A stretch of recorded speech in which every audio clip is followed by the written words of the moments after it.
Lately, I found myself craving something that feels increasingly rare in our modern world, a slower, quieter, more intentional way of living.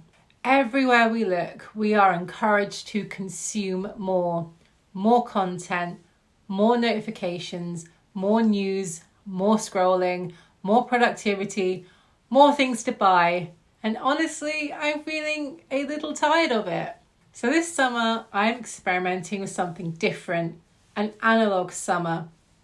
Not a completely technology-free summer. I'm not throwing my phone into a lake or pretending it's 1985. But I am choosing to spend less time consuming and more time experiencing. And if you've been feeling overwhelmed by screens, exhausted by social media, or simply nostalgic for slower days, then perhaps an analog summer might be exactly what you're craving too. So today I want to share what an analog summer is, why I'm embracing it, and plenty of ideas for creating one at home as an adult. Because contrary to what social media might tell us, you don't need expensive holidays, packed schedules, or endless entertainment to have a memorable summer. Sometimes the most beautiful summers happen right where you are.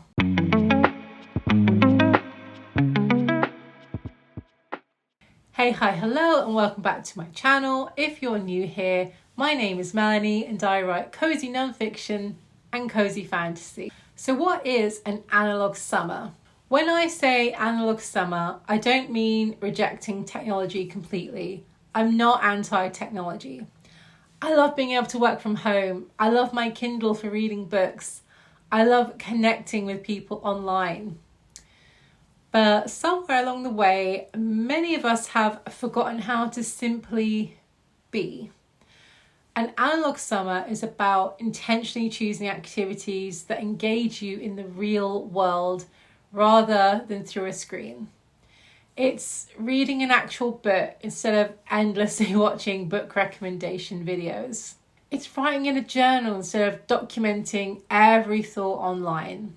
It's sitting in your garden and listening to birdsong instead of yet another podcast. It's choosing participation over consumption. And for me, that's what feels so refreshing. The older I get, the more I realise the things that I want to remember most vividly aren't things I watched. They're things I experienced. The summer evenings spent outside reading, the walks that lasted much longer than expected, the afternoons spent baking, the books that became part of my life, the conversations that lingered. Those are the moments that stay with us. One of the things I hear people say all the time is, summer just doesn't feel magical anymore. And I think that's because somewhere along the way, we stopped allowing ourselves the things that made summer magical in the first place. When we were children, summer wasn't necessarily exciting because something extraordinary happened every day. It felt magical because we had space to daydream, space to be bored, space to wander, space to create, space to notice things. As adults, we filled every empty moment. Waiting in a queue? Check your phone. 5 spare minutes? Scroll. Quiet evening? Turn on Netflix. And while there's nothing wrong with those things, doing them occasionally, we've lost some of the boredom that used to lead to creativity. An analog summer then is really an invitation to reclaim some of that space, to let your mind wander again, to become curious again, to rediscover simple pleasures. If you've been here for a while, you probably knew that books would appear somewhere in this video. For me, reading is one of the most analog activities there is. A physical book asks something different of us. It asks for our full attention. No notifications, no comment section, no endless recommendations pulling us away. Just one story and your imagination. This summer, I'm focusing on creating a genuine reading life rather than constantly searching for the next book to read. Sometimes I think we spend more time looking at books and curating our collections rather than actually reading them. So instead of endlessly scrolling through recommendations, you could try visiting your local library, browsing secondhand bookshops, creating a summer reading journal, reading outside whenever possible, setting aside dedicated reading afternoons. You could even create a summer reading challenge for yourself. If you're in the States, you could recreate the Pizza Hut Summer Reading Challenge. Go ahead and search that if you're not American or you haven't heard of it. It looked like it was so much fun. Might even do that myself. Remember, this is not about reading becoming another productivity goal. It's just because it's lovely to look back at the end of summer and see all the stories that accompanied you throughout the season. One thing I absolutely love about analog living is that it leaves behind tangible memories. A journal becomes a record of your life, not the polished Instagram version, not the curated version. The real version. A summer journal doesn't have to be profound. You could write about what you're reading, what flowers are blooming in your garden, what you baked, the weather, things that made you laugh, places you visited, thoughts you've been having.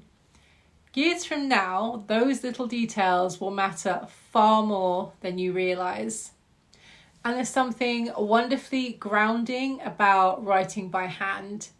It forces you to slow down, to think, reflect, and notice. One of my favourite analog activities costs absolutely nothing. Walking. Not fitness walking, not step count walking, just walking. The kind of wandering walk where you don't really have a destination. The kind where you notice things. This summer, try occasionally leaving your headphones at home. Listen to the sounds around you.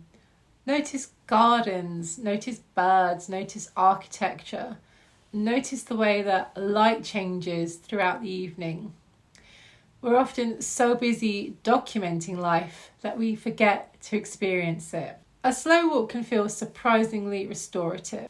Another thing that I love about analog living is how many simple hobbies are simply waiting to be rediscovered.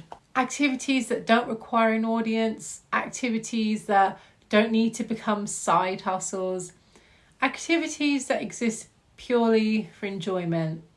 Things like watercolour painting, sketching, crosswords, jigsaw puzzles, letter writing, knitting, crochet, embroidery, scrapbooking, pressing flowers, baking, gardening. None of these activities need to be monetized. You don't need to be good at them. You don't need to share them online. You can simply enjoy them. And honestly, that's incredibly freeing. I think picnics are one of the most underrated pleasures of adulthood. Even if you're having it inside because the weather is terrible. We tend to think of picnics requiring large groups of people, but they really don't. It can even just be you if that's what you want to do. Pack a blanket, bring a book, take a sandwich, some savoury snacks, a sweet treat and a cold drink. Find a quiet spot in a park and just spend an hour doing absolutely nothing productive. There is something wonderfully luxurious about slowing down enough to enjoy your own company. Summer evenings are one of life's great pleasures, and yet so many of us spend them exactly the same way, sitting in front of screens, scrolling while watching television, half paying attention to everything. This summer, consider creating a few analog evening rituals. Perhaps it's reading on the patio, completing a puzzle, writing in your journal, listening to music, watching the sunset, sitting outside with a cup of tea, lighting candles after dark. Simple rituals have a way of making ordinary days feel special. If you're looking for a project that captures the spirit of an analog summer, I highly recommend creating a scrapbook. It can include photographs, journal entries, pressed flowers, receipts from little adventures, postcards, book lists, favourite quotes, tickets from days out. The goal isn't perfection, the goal is preservation. By the end of summer, you'll have something tangible that represents the season, something far more meaningful than hundreds of forgotten photos buried on your phone. If you're in need of some inspiration, here is a collage that I made from a recent day out at Kew Gardens. I used the map we were given, wristbands from the land train, a wrapper from a chocolate bar that we bought from the gift shop, and just a few other bits to make this. It cost next to nothing and it was such fun to make. This year, I'm focusing on creating simple experiences at home rather than grand plans. Things like reading books purely for pleasure, visiting the library regularly, watching 90s and noughties movies on my portable DVD player because we are not anti-technology, remember? I highly recommend watching Now and Then for pure nostalgic summer vibes, by the way. Keeping up with my analog life planner, making our favourite strawberry lemonade cold brew, trying new baking recipes, spending less time scrolling, spending more time living. And none of these things are particularly dramatic, but I suspect they'll make for a far richer summer than another few months just disappearing into social media. I think one of the biggest misconceptions about happiness is that it comes from doing more. More travel, more entertainment, more purchases, more experiences. But often what we are really craving is depth, not more. We want to enjoy our lives rather than simply document them. We want to be present rather than distracted. We want to remember our summers instead of watching them disappear into a blur of scrolling. So if you've been feeling overwhelmed, overstimulated, or simply disconnected from your own life, perhaps this is your invitation to create an analog summer.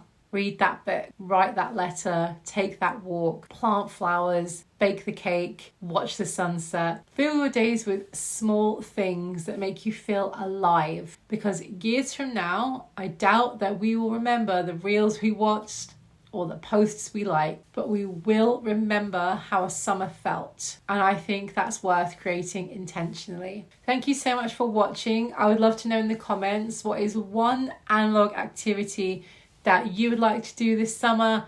And if you enjoyed this video, don't forget to hit the subscribe button, and I will see you again very soon. Bye.